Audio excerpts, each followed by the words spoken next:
রাধে কৃষ্ণ বন্ধুরা, কেমন আছো সবাই? আশা করি ভালো আছো, সুস্থ আছো। আমরাও ভালো আছি। এই যে সকালবেলার থেকে ব্লগটা শুরু করছি। এখন বাজে হচ্ছে ওই সকাল 6টা। আজকে আমি 5:30টার সময় উঠে পড়েছি। অনেক সকালেই ঘুমটা ভেঙে গেছিলো, তারপরে উঠে পড়েছি।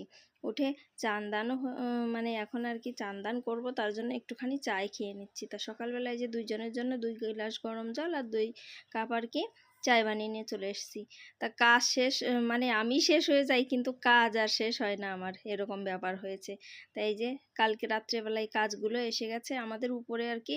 ওই সিঁড়িতে যে দরজাটা লাগানো আছে, ওই দরজার নিচে দিয়ে অনেকটাই জল আর কি পুরো ভেতরে চলে আসে, তার জন্য আবার এই কাচের গেটটা লাগানো হবে।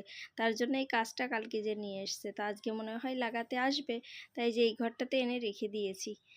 মানে কাজ তো আর একটা ঠাকুর ঘরের, যে আমার ঠাকুর ঘরের আসনটা, ওর জন্যও একটা কাজ এনেছি। তো এখন আর কি চায়টাই খেয়ে এই যে এই পাশে চলে এসেছি একটুখানি ফ্রেশ হাওয়া খাওয়ার জন্য। দেখো গাছটা পুরো ছাদ পর্যন্ত চলে গেছে। আর এই যে আমার চান দানও করা হয়ে গেছে। এখন আর কি জামা কাপড়গুলো মেলে দিয়ে একটুখানি এখানে দাঁড়িয়ে আছি। সুন্দর হাওয়া ছেড়েছে একটু, আর সকালবেলার ফ্রেশ হাওয়াটা তো ভীষণ ভালো লাগে, স্বাস্থ্যের জন্য খুব ভালোও হচ্ছে। তাই যে এখন আর কি গাছের 2-3টে বেগুন হয়েছে, বেগুন ধরা স্টার্ট হয়ে গেছে। তা সে পরশুদিনকে একটা বেগুন তুলে আর কি মানে ভেজেছিলাম। আর আজকে কটা কি হয়েছে সেটা একটুখানি একটা তুলে দেখছিলাম। একটা দিয়ে একটুখানি তরকারি করব। আমাদের বাড়িতে আমি ছাড়া আর বেগুন তো কেউ খায় না। তাই একটা একটা বেগুনেই আমার তরকারি হয়ে যাবে 2 টাইমের। তার জন্যই যে একটা বেগুন তুলে নিয়ে চলে এসেছি। অনেকটাই বড় হতো বেগুনটা, কিন্তু আমি একটুখানি ছোটো বীজ হলে আমার ভালো লাগে না। আর এখন এটা অনেক বড় হবে। আর কালকে এই যে আর কি একটা পাতাকপি নিয়ে এসেছিলো, সকালে দুধটাও নিয়ে নিলাম। তাই এই মানে দিন ভরে এই করতে করতে দিন শেষ, কিন্তু আমার মানে কাজ শেষ হয় না, এরকম ব্যাপার হচ্ছে। তা দিন ভরে মানে কি করি দেখতে থাকো পুরো ভিডিওটা, আশা করি তোমাদের ভালো লাগবে। তো এখন এই যে দুধটা নিয়েছি, দুধটা গরম বসিয়ে দিয়েছি, এখন ফিল্টারে জল টল ভরবো। তার আগে আর কি এই যে মানে এগুলো আর কি মেজে নিলাম। আজকে হয়তো জল দিতে পারে চম্বলের জল, সেদিনকে এসেছিলো খাড়া জল। তা খাড়া জলটা বেশি একটা ভরিনি, শুধু ভাত টাত রান্না করার জন্যই একটুখানি ভরেছিলাম। আর মানে খাওয়ার জলটা আজকে চম্বলের যদি জল আসে, চম্বলের জল ছাড়া ইদানিং খাওয়া যাচ্ছে না। এখনও মানে বৃষ্টি সেরকমভাবে হয়নি তো, তার জন্য আর কি মানে এখনও খাড়া জলই আসছে। কয়েকদিন পরে আবার একটুখানি জোরে যখন বৃষ্টি হবে, তখন আবার কুয়োর জলটাই খাওয়া যাবে, তখন আবার মিষ্টি হয়ে যাবে। যখন কুয়োতে জলটা অনেকটা কম হয়ে আসে, তখন আর কি মানে খাড়া জল হয়ে যায়, মানে নোনতা জল হয়ে যায়, এই আর কি ব্যাপার। তো বেগুনটা কেটে যেদিকে মানে বসিয়ে দিয়েছি তরকারিটা, আর ওদিকে ভাতটাও বসিয়ে দিয়েছি। এখন ছেলে বলছে কি আমি আলু ভাতে আর টক খাবো। তা টকটা কালকেরই রয়ে গেছে, তা এখন এই যে ওর জন্য 2টো আলু ভাতেই যে দিয়ে দিলাম। আর এখন এই যে পাতাকপিটা কেটে নিচ্ছি, একটুখানি ঘন্ট করব। আর তারপরে দেখলাম আমি এগুলো রান্না করতে করতেই আবার অভিষেকের পাপা আর কি নিয়ে চলে এসছে, মানে কাঁচকলা।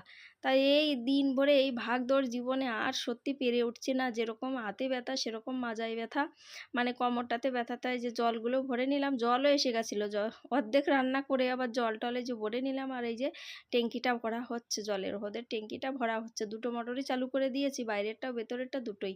তাই আমি খাওয়ার জলটা ভরে এখন ওইটা ভরছে, আর ততক্ষণে মানে এই যে সবজিপাতি ওদিকে বসিয়ে দিয়েছি। আর মানে এদিকে কাটাকাটি করছি। এই যে 2-3টে কলা আবার গাছ থেকে নিয়ে এলো, তা বলছে একটু কলার তরকারিও করে দাও। তা সেইটা আবার এই যে কাটতে বসে গেছি। তা তেমনভাবে রান্নাবান্নার ভিডিও শেয়ার করা হয়নি, তার কারণ অনেকটা সকালবেলা উঠে দৌড়াদৌড়ি করতে করতে অনেকটা কষ্ট হয়ে গেছে, থেকে গেছি, তার জন্য আর বেশি আর কি মানে ভিডিওটা শ্যুট করিনি।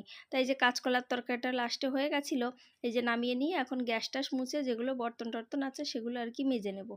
তারপরে আর কি একটুখানি রেস্ট করব। তারপরে আবার গমটা চেলে রেখেছি, সেগুলো আবার খুঁটে বেছে রাখতে হবে। যতগুলো গম ছিল কালকে আর কি পিষে নিয়েছি, 10 কিলো মতো গম মানে বাছাই করা ছিল, সেগুলো কালকে পেশা হয়ে গেছে। কালকে আর ব্লগ শ্যুট করিনি, তার জন্য আর তোমাদের সঙ্গে শেয়ার করা হয়নি। তা আর মানে বাছাকোটা গমগুলো নেই, তার জন্য এখন আবার এই যে একটুখানি মানে হলেও মানে ঠান্ডা পড়েছিল সকালের দিকে, এখন আবার ভীষণ গরম।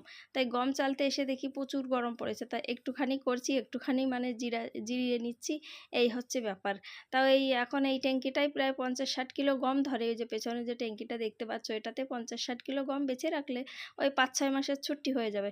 তার জন্য আমি এক একটা আর কি মানে এরকম বেছে রেখে দিই, যাতে 5-6 মাস ছুটি হয়ে যায়।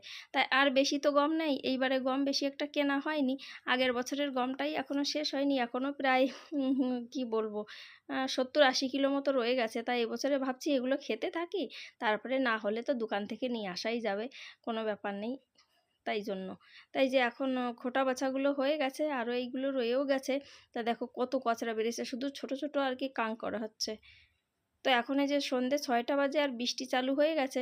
এখন আর কি এই ছিটেফোঁটা বৃষ্টি আর কি হচ্ছে, এই কয়দিন ধরে এই ছিটেফোঁটা বৃষ্টি হচ্ছে, আর মেঘলা ওয়েদার সকাল থেকেই হয়ে পড়ে আছে। এখন 6টা বাজে, মনে হচ্ছে কি রাত হয়ে গেছে, কিন্তু এখনও 2 ঘন্টা বেলা আছে। আমি সন্ধ্যা 8টার সময় আর কি লাগাই। তো বন্ধুরা, আজকের ব্লগটা যদি ভালো লাগে তো প্লিজ একটা লাইক করে দিও, আর চ্যানেলটাকে সাবস্ক্রাইব করে দিও।